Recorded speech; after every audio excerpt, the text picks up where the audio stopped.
কিভাবে কম সময়ের মধ্যে এবং কম পরিশ্রমে কিভাবে এভাবে একটা সুন্দর সরু চাকলির পিঠা আপনারা বানিয়ে নিতে পারবেন, তাওয়াতে দেখুন একদম লাগবে না।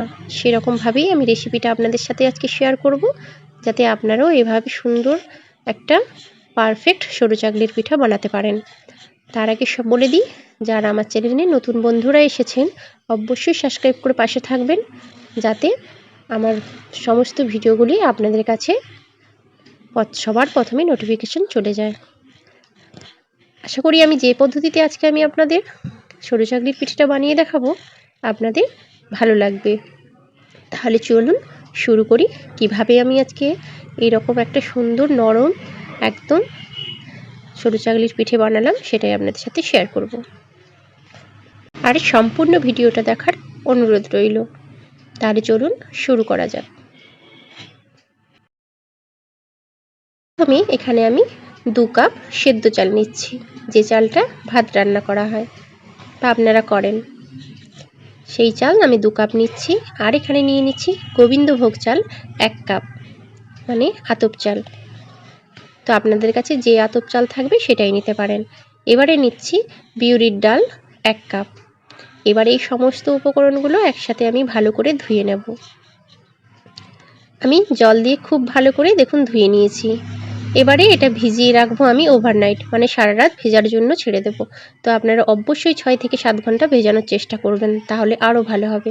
দেখুন এখানে খুব ভালো মতো ভিজে গেছে। আমি আবারও খুব ভালো করে কিন্তু ধুয়ে নিয়েছি। এই যে দেখুন খুব ভালো করে ধুয়ে নিয়েছি। এবারে একটা ব্লেন্ডারের সাহায্যে আমি ব্লেন্ড করে নেব। আমি এখানে একটা মিক্সির জার নিয়েছি, এর মধ্যে অল্প অল্প চাল আর ডালটা দিয়ে আমি জল দিয়ে ভালো করে ব্লেন্ড করে নেব।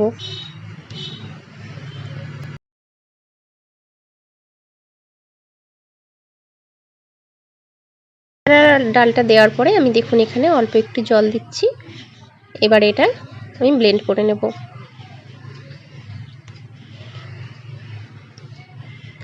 এই যে দেখুন আমি ব্লেন্ড করে নিয়েছি। এবার একটা অন্য পাত্রে ঢেলে দিচ্ছি। তবে আমার একটু বেশি পরিমাণ ছিল, আমার 3 মাস ধরে আমি এটা ব্লেন্ড করেছি।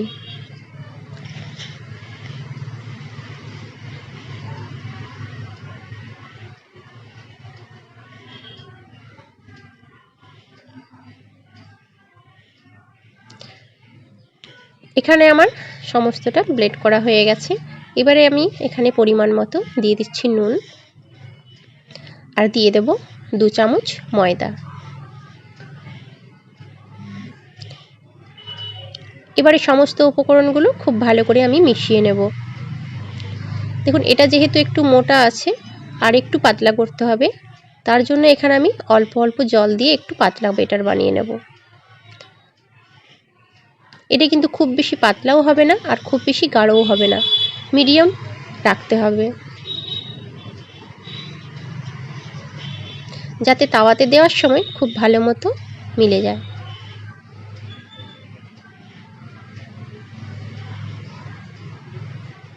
দেখুন এখানে আমি অল্প অল্প জল দিয়ে এরকম একটু পাতলা করে ব্যাটারটা বানিয়ে নিয়েছি। এটা কিন্তু দেখুন খুব বেশি মোটাও না আর খুব বেশি পাতলাও না। তবে আপনারাও যদি এরকমভাবে একই পদ্ধতি আপনারা ব্যবহার করেন, তাহলে দেখবেন আপনাদেরও রেসিপিটা খুব ভালো হবে আর একটুও কিন্তু তাওয়াতে লেগে যাবে না। যারা তাও বানাতে গিয়ে তাওয়াতে লাগিয়ে ফেলেন বা লেগে যায়, উঠাতে পারেন না, এই রেসিপিটা বা এই পদ্ধতিটা আপনারা অবলম্বন করুন, দেখবেন একটু লাগবে না। দেখুন এটা কত সুন্দর এই যে হয়েছে, দেখুন একদম মোটা না আর একদম পাতলাও না, এই যে দেখছেন। এবারে আমি একটা তাওয়া বসিয়ে দিয়েছি, তাওয়াটা হালকা গরম করেছি, খুব বেশি কিন্তু গরম করা যাবে না। এবার এখানে আমি একটা বেগুনের পেছনটা কেটে নিয়েছিলাম, সেইটার সাহায্যে তেলটা আমি মাখিয়ে দিলাম তাওয়ার মধ্যে। এবারে 1 চাটু দিয়ে দিচ্ছি ব্যাটারটা। এবারে এভাবে আস্তে আস্তে করে ঘুরিয়ে আমি একটু রুটির মতো বানিয়ে নিচ্ছি। আর আপনাদের কাছে যদি পাতলা কোনো জিনিস থাকে, তালপাতা বা তেজপাতা, তা দিয়েও আপনারা কিন্তু মিলিয়ে নিতে পারেন। এবারে আমি একটু ঢাকা দিয়ে 2 থেকে 3 সেকেন্ডের জন্য রেখে দেবো। এটা কিন্তু খুব বেশি সময় ঢাকা দিয়ে রাখা যাবে না। যখনই দেখবেন একটু জল জল ভাবটা উঠে গেছে, তখনই কিন্তু দেখবেন খুলে যে এটা খুব সুন্দরভাবে, এই যে দেখুন খুব সুন্দরভাবে কিন্তু ছেড়ে যাচ্ছে, একটুও কিন্তু তাওয়াতে লাগছে না। এই দেখুন একটু আমি দুটো সাইড একটু ভালো করে সেঁকে নিচ্ছি। এবার আমি তুলে নিলাম। একই রকমভাবে আমি আবারও একটা দিয়ে দিচ্ছি। একটু তেলটা ব্রাশ করে নিচ্ছি, আবারও বাটারটা দিয়ে একটু রুটির মতো করে মিলে দেব।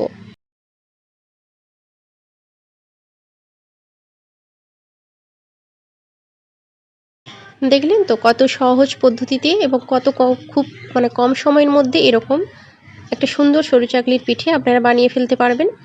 আমার কিন্তু খুব বেশি সময় লাগেনি, আর এটা কিন্তু দেওয়ার সাথে সাথেই উঠে যাচ্ছে, তাই দেখেই বুঝতে পারছেন এটা কতটা সহজ।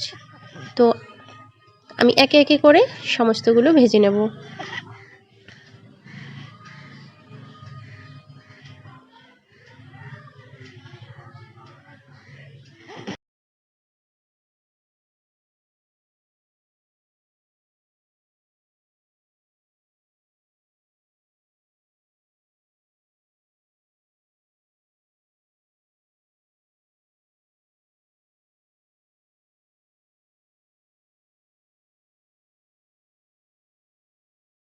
একে একে আমি সমস্ত সরু চাকলির পিঠেগুলো বানিয়ে এই যে দেখুন রেখে দিচ্ছি, আর এভাবে একটু করে ঢাকা দিয়ে দিচ্ছি। আমার সমস্ত পিঠেগুলো দেখুন খুব সুন্দরভাবে ভাজা হয়ে গেছে, আর একদম সুন্দরভাবে কিন্তু ছেড়ে গেছে। আমি একটু এবারে আপনাদেরকে এখান থেকে থালার মধ্যে সাজিয়ে দেখাচ্ছি।